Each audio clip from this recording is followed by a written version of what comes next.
Улсын хурлын гишүүн болд Батлан хамгаалахын сайд байхдаа нийт өртөх нь 6 сая $6 хэмжигдэх энхийн төлөө цогцлборыг босгох санаачлагыг гаргаж хэрэгжүүлсэн байдаг. Улаанбаатар хотоос 30 км-ийн зайд орших Бага Баян амралтын газрын суурин дээр боссон энэ цогцлбор нийт 81 га бүхий талбайтай. Тус газрыг Батлан хамгаалахын яамны тусгай хэрэгцээний зориултын эдбэр газар болгох асуудлыг улсын хурлд танилцуулж шийдвэрлүүлсэн юм билээ. Түүний хувьд энхийг сахиулах ажиллагааны бэлтгэл зардлыг банкны зээлээр энхийг сахиулагчдын суурилын бүтээн байгуулалтыг зээл тусламжаар тухайн үедээ шийдвэрлсэн нь нөхцөл байдалтай тааруулан гарц шийдэл хайсан ажил хэрэгч алхам байсан гэдгийг салбарын нь хүлээн зөвшөөрдөг гэсэн. Ирэх биш төрийн ам юм болохоор тэр бүхнийг хийж хэрэгжүүлэхдээ холбогдох хууль журамдаа нийцүүлж байсныгаа ч бичиг баримттай нотлон авч үйлдсэн байдаг гин. Уг нь энхийн төлөө цогцлбор нь олон улсад энхийг сахиулаад ирсэн цэрэг эрсэд нөхөн сэргээх болон сэтгэл зүйн эмчилгээг үзүүлж дайн дажин гай зовлон дунсан бодит төсөөллөөс нь салгаж хэвийн амьдралд нь оруулахад хамгийн өндөр нөлөөтэй байдгийг энхийг сахиулагчид бас арга гэрийнх нь ярьдаг. Тиймээс энхийг сахиулаад ирсэн цэрэг эрсээ эмчлээд өгөх ганц объект санаачилж бий болгосон болдын гавьяа юу эсвэл гай юу гэдгийг гайхширх хүмүүс олон байна. Монгол улс нэгдсэн үндэсний байгууллагын энхийг сахиулах ажиллагаанд цэрэг илгээгч топ 20 улсын игнэнд багтаж чадсан. Өнгөрсөн оны байдлаар уг ажиллагааны орлого 120 тэрбум төгрөг улсад төвлөрөөд байгаа юм байна. Гэтэл өнөөдөр хийж бүтээж байгаа хүн нь хэрэг дунаж харин хийгээгүй нэг хийсэн болгож магтан дуулдаг гажууд л улс төрд бий болчихжээ. Өршөөлийн хуулийн хоргийг хилцэж эхэлснээс хойш улсын хурлын гишүүн болдыг тойрсон авилгатаа тэмцэх газрынхны онцлогоог тэрээр эсэргүүцэж байгаа юм. Нэр зүстэйгээ зарлуулад басчгүй төтгөлзүүлсэн тодголтоо явж байгаадаа тэрээр гомдолтой байх нь. Харин авилгатаа тэмцэх газар шазуур 100 олигтой тайлбар хэлэхгүй байгаа.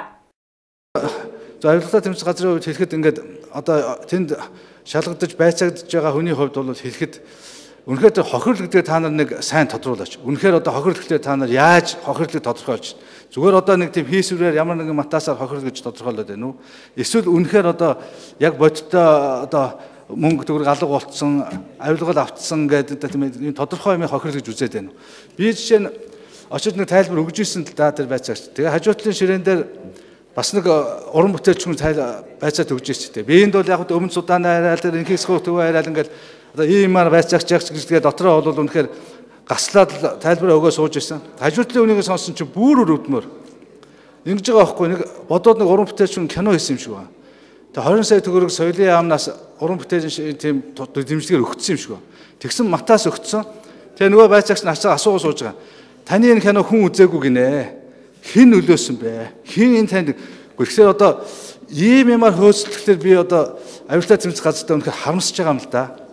Авилгатаа тэмцэх газар авилгын эрхт шалгагдаж байгаа албан тушаалтнуудын нэрсийг зарлахгүй гэсэн ирнэ энэ мэтэр хүний нэр хүндэд санамсаргүй халдагчд болчихжээ. Тиймээс хэнийг зарлаад хэнийг зарлахгүй байх захиалгатай вэ гэсэн олон нийтийн хардлага байна. Хэрвээ хүнийг санамсаргүй зарлчихсан бол хийсэн гэмзэм байгаа бол тэрнийг нь бас зарлаад үнэн учрыг нь шударга олчих хэрэгтэй юм шиг. Хин нэг шалгаж байна гэсэн шалтгаанаар барьж хордог, залхаан цээрлүүлдэг гэсэн шүүмжийг улсын хурлын гишүүн болдын зүгээс авилгатаа тэмцэх газарт хаяглан хэлдэг.